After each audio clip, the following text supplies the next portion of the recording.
നമസ്കാരം, news prime മലയാളത്തിലേക്ക് സ്വാഗതം. ഉത്തർപ്രദേശിലും രാജസ്ഥാനിലും മധ്യപ്രദേശിലും BJP ഭരണത്തിലുള്ള അവർ ഉറപ്പായും ഭരണം ഏത് നിലയും പിടിക്കാൻ കഴിയും എന്ന് ഉറപ്പുള്ള സംസ്ഥാനങ്ങളിൽ വലിയ തോതിലാണ് ലോക്സഭയിലെ സീറ്റുകളുടെ എണ്ണം ക്രമാതീതമായി വർദ്ധിപ്പിക്കാൻ ശുപാർശ ചെയ്തിരിക്കുന്നത്. ദക്ഷിണേന്ത്യൻ സംസ്ഥാനങ്ങളെ തകിടം മറിക്കുന്ന, നടുവൊടിക്കുന്ന രീതിയിലുള്ള പരിപാടിയാണ് BJP ഈ ലോക്സഭാ സീറ്റ് വർധനവിന് വേണ്ടിയുള്ള ശുപാർശയിൽ ആസൂത്രണം ചെയ്തിരിക്കുന്നത്. നോക്കൂ, 850ഓളം അംഗങ്ങളെ കുത്തി നിറയ്ക്കുന്ന രീതിയിലുള്ള പുതിയ പാർലമെന്റ് മന്ദിരം അത് ഉദ്ഘാടനം ചെയ്തുകൊണ്ട് നരേന്ദ്രമോദിയുടെ മനസ്സിലുണ്ടായിരുന്ന ബുദ്ധി എന്താണ് എന്നുള്ളതെല്ലാം പ്രതിപക്ഷം അന്നു മുതലേ മനസ്സിലാക്കിയതാണ്. പ്രതിപക്ഷ പാർട്ടികൾ, പ്രത്യേകിച്ചും ദക്ഷിണേന്ത്യയിലുള്ള പ്രതിനിധികൾ, ഇതിനകത്ത് ദക്ഷിണേന്ത്യയിലാണല്ലോ കോൺഗ്രസ് 2 പ്രധാന സംസ്ഥാനങ്ങളിൽ അധികാരത്തിലുള്ളത്, ഒന്ന് കർണാടകയിലും മറ്റൊന്ന് തെലങ്കാനയിലും.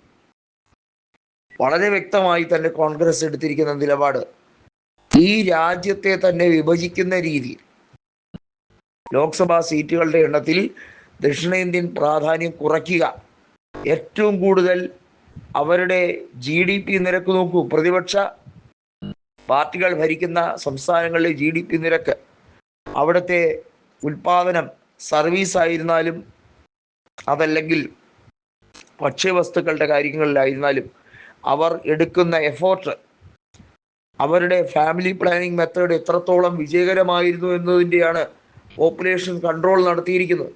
ഉത്തർപ്രദേശും ഈ പറയുന്ന BJP ഭരണത്തിലുള്ള സംസ്ഥാനങ്ങളുടെ അവസ്ഥ എന്താണ്? അവിടെയുള്ള മറ്റ് മാനദണ്ഡങ്ങൾ, മറ്റ് പാരാമീറ്റേഴ്സ് എങ്ങനെയാണ്? ഇതെല്ലാം പരിഗണിച്ചുകൊണ്ടുള്ള നീക്കമാണ്. GDPയുടെ രീതിയിലല്ല. അതായത് ജനസാന്ദ്രതാ നിരക്കനുസരിച്ച് ലോക്സഭാ വിഭജനം നടത്തിയാൽ സ്വാഭാവികമായും ദക്ഷിണേന്ത്യൻ സംസ്ഥാനങ്ങളുടെ സീറ്റ് ക്രമാതീതമായി കുറയുന്ന സാഹചര്യം മാത്രമേ നിലവിൽ വരികയുള്ളൂ. പക്ഷേ അങ്ങനെ ഉണ്ടായാൽ, അങ്ങനെ ഒരു രീതിയിലേക്ക് കാര്യം വന്നാൽ അത് ഈ രാജ്യത്തെ അസന്തുലിതപ്പെടുത്തുന്നതിൻ്റെ പരിപൂർണമായ അവസ്ഥയിലേക്ക് കാര്യങ്ങൾ എത്തിക്കും. ദക്ഷിണേന്ത്യയിൽ പ്രാതിനിധ്യം കുറയ്ക്കുക എന്ന് പറഞ്ഞാൽ ദക്ഷിണേന്ത്യക്ക് ആനുകൂല്യങ്ങളും മറ്റും പരമാവധി വെട്ടിച്ചുരുക്കുക എന്നതിൻ്റെ കൂടി അർത്ഥമുണ്ട്. അതുവഴി ദക്ഷിണേന്ത്യയെ കൂടുതൽ പാപ്പരാക്കുക, കൂടുതൽ അവർക്ക് നഷ്ടങ്ങൾ സംഭവിക്കുന്ന രീതിയിൽ. ഗുഡ്സ് ആൻഡ് സർവീസ് ടാക്സ് അറിയാമല്ലോ, GSTയുമായി ബന്ധപ്പെട്ട കാര്യത്തിലൊക്കെ കേന്ദ്രം പിരിച്ചെടുക്കുന്ന പണം കൃത്യമായി എല്ലാ സംസ്ഥാനങ്ങളിൽ നിന്നും ആ കേന്ദ്രത്തിന്റെ വിഹിതം ഒരുപോലെ തന്നെയാണ് വരുന്നത്.